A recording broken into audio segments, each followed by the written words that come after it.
right, Father's Day is happening on this Sunday. So there's a great story on the front page of Main Street Nashville today featuring our next guest who's doing some amazing things in the community. Let's bring in Marcus Meneese with an organization called Stronger Than My Father. He's one of the best people around. Marcus, how are you, buddy? Doing great this morning, Joe. Thanks for the honor, man, to come on your show again, man. I really appreciate it. We had you on last November before Thanksgiving, and you were having a Thanksgiving, getting kids together and feeding people, doing everything that you always do so well. But now you get front page in the paper today. We're going to put the article up. Well, tell me about this and how this all came about with Ashley Perham, one of our great writers, talking to you. Well, first of all, I appreciate her calling me, learning about what we do with Strong and My Father. Over the last 6 years, God blessed me an opportunity to build an after-school program, and my wife been pushing me to go back to mentoring, where my passion, my heart is also at, is mentoring young men who don't have father figures and giving them the opportunity to be in a better position. And hopefully one day when they become fathers, they're there for their children and break the fatherhood cycle. So that's what my mission is. That's what my passion is in my heart, along with my after-school program. But when I can get a young man and show him a better life, and let them know that the world is at your hand, man. It's nothing like that for me. And I'm truly excited to be going back to mentoring. And we did mentoring after school, but just having that one-on-one with young men and showing them a different path is where my passion is. Tell me about your background. I mean, did you grow up without a father? How did you get involved in this? I grew up with my dad, Paul Meneese Sr., my pops. I love him to death. My mother actually got me into mentoring. She asked me to be my cousin, big brother in 2003. And from that experience, I always wondered why his dad wasn't in his life. I have an undergrad in psychology, and I always wondered why his dad didn't want him.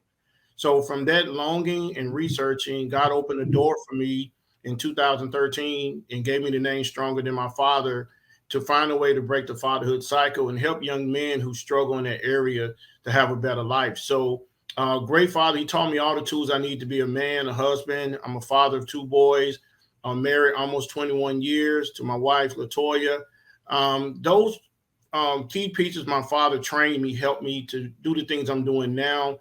So I'm just trying to find a way to give back, give a young man hope and know that, hey, just because your dad wasn't there, that's not the end of you.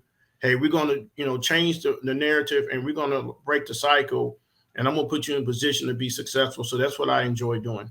Man, that's beautiful. So you've had a wonderful, beautiful father who was always there for you, which is fantastic. So you didn't really have the need to go. You wanted to go in this world because you felt kind of bad for the kids who grew up without a father? Yeah, I just felt it was unfair. It's unfair when a young man grows and, brought into this world. He didn't ask to come into this world, and there's no dad. Every child knows they have a mother and a father. Every child knows that. I have a 9-year-old in my program. He continued to ask his mother, where's my father at? Where's my father? Because kids know that. And so when you don't have a father piece, there's a hole in your heart. And that's why a lot of kids, them holes are being filled with gang violence and other bad things, because there's not a man to hug them. There's not a father to just validate them. And I was lucky. I had a great father. His father's still living today. And to be able to hug and hold him, but he showed me the way, and I feel like that's what I'm going to use my life to give another young man's life, and that's what I want to do with Stronger Than My Father. Man, I want to hug your dad, brother. What a great man. I mean, my father was never in my life. So the fact you had a father who was wonderful and beautiful, that's fantastic. Tell me about Marcus, the picture on your phone here on the screen from the paper. Tell me about this young man. Was this the first kid you mentored? One of the first kids I really had good hands on was Marquise Anderson. That picture is 2013. He received a full scholarship to Tennessee State University in 2013, finished in 17. He's doing great, run several Verizon stores. Nice. But one thing I showed him was that, so many things out here that's possible. Young man was making honor roll at Whites Creek High School. And just that photo there, I always bring back a lot of memories, because me and this young man went through a lot. We went through a lot. We had to deal with gun violence, took him on multiple college tours, just showed him a different path. And he took it, and me and this young man is still close today. He volunteers. Every time I have a volunteer event, he's there. So he's just like another son to me. And I love Marquise. He's a good young man, and just the opportunity to just see him flourish means a whole lot to me. How do people, if they want to help out or get in touch with you, what's the best? I know it's stronger than my father, but what's the best way to get a hold of you, Marcus? I think you can go to my website, strongerthanmyfather.org. You can always reach out to me on my cell. Just give me a call at 615-403-6066. It's always an easy way to contact me. I'm very easy to get a hold to. I always tell people, if I don't answer, leave a message. Right. But I want to be able to help more young men. We're actually going into looking at going to Cambridge High School, gather 20 young men, and put them in a better path, better position. Just coming fall. So I'm really excited about doing a lot more mentoring. We are preparing to go on our Father's Day weekend camp in a few hours. So we're actually going to New Frontier in downtown Tennessee for the next 2 days. We're going to be zip lining, canoeing, wall climbing, cooking dinner over the fireplace, and talking about fatherhood. The last camp I did was 2015. Got very emotional when we was talking about fatherhood, and God just led me to pray. You know, me and the camp leader started praying for these young men and trying to bless their lives, because we want this camp. I don't want these young men to have to really think about, you know, I'm waking up on Sunday morning without a dad, but I know it's some young men that, you know, that's taking me out for the weekend and blessing my life.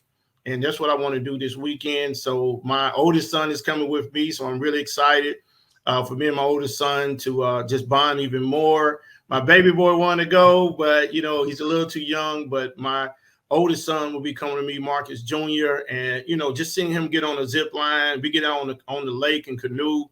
It's just these activities more inner city young men don't get a chance to do. Instead of going out here and seeing violence and everything else, why not have a good time in the country, canoeing, wall climbing, zip lining? So I'm really excited. So even with the weather, I'm ready to go, man, and just get out in the country and just have a great time with these young men, and hopefully to bless their lives, and hopefully this can be the turnaround that they need to have a better life. Beautiful. I read something about you, and I wrote it down a couple of years ago. You wrote about somebody asked, what's the main thing these kids need? And you said they need to know that somebody loves them. Why is that so important? Well, love is the strongest word. I think when a father tells a son that he loves him, it's like a validation to him. And so when you don't have that, and you have other men that can, you know, bless your life and tell you, hey, man, I love you. I want you to be a better version of yourself. That means so much to you. It means so much to a young man when you can hug him and say that I love you and you're going to make it. It means a lot. And I think that's what helped me. It helped me when my dad just give me a hug. Even now, at my age of 46, my dad always say, son, I'm proud of you. I'm glad you're doing what you're doing. And that's one thing I want to just continue to, you know, show these young men that somebody out here in this world cares about you and want to be a father figure to you and bless your life. Isn't that terrible that most of these kids, nobody's told them that they love them? I mean, it breaks my heart, man. Yeah. And, you know, it's tough, man. Some men are just tough, you know, and don't have that soft exterior. But one thing I always tell my boys, I love them. I always try to give them a hug. You know, it means a lot when I was taking my boys to school and say, see you later. Or when they come out of school and they holler, daddy, daddy. That means a lot. It tears me up sometimes when my youngest comes out of school and he hears the other kids hollering for their parents. It's good when he can see his dad. He can see his protector that knows that I'm going to protect you at all times and also be there for you. So this is what I feel like love is. I feel like a man should be able to take care of a wife and take care of his family. That's what a man's supposed to do. And we live in a society where that's, you know, it's very, very rare. So I just want to, you know, bring more attention to fatherhood. Can I save every young man? No, it's impossible. But if I can help a few along the way and see them become fathers and taking care of their kids and go to their weddings, I feel like I've done my job on this earth and I will be happy. So that's all I'm about, Joe. I'm nobody special. I'm just a man that I feel like God called to bless other young men's lives and say, hey, you know, you can be stronger and you can be better and you can break the fatherhood cycle and be there for your kid. And so that's what all I want to do. And I'm really looking forward to just having a great time this weekend. Haven't done this camp in 6 years. So this is something that I'm really excited for and ready to hit the road, man, and let these young men see another side of the world instead of just some of the bad things they see in their community. I love it. Also, before you go, very few times in our life do we get to be on the front page of a paper. That's a great picture of you. When you look at that, man, what goes through your mind? All the work, you know, I've put in and why God called me to do what I'm doing. And so that's what it means to me to see Marquise. We just did a story on Channel 4 about me and him being his mentor. It means a lot, man. I've been through a lot doing this work for 9 years. It's been hard. But one thing my father told me is that you don't quit. You don't quit. You stay tough. You stay resilient. Yeah. And you go help somebody. He said, if you're going to do this job, Mark, you do it for real and be serious about it. So I'm truly serious about helping young men and being a father figure to as many young men as I can, and just seeing them flourish and grow and not get into trouble. You know, when I can see you go to college instead of go to jail, that's what I'm looking for. Or even a life skill. You know, if I can put them in position to say, hey, I want to be a newscaster, or, you know, I want to be a mechanic, just anything that you can do to be positive. That's what I want to be there for, and knock on doors and continue to bless other young men's lives. You're a beautiful man, Marcus. Thank you for all you do, my man. Have a great time this weekend and make those memories. Yeah, I will, man. Thanks, Joe. Thanks for the opportunity again, and God bless you. Yes, sir. Marcus Meneese, Stronger Than My Father. Check the website out, strongerthanmyfather.org. It's tangible. You can see the work that he's doing. So support something like Marcus and what he's doing, because he's truly making a difference in the community and in the lives of these young men. What a beautiful man.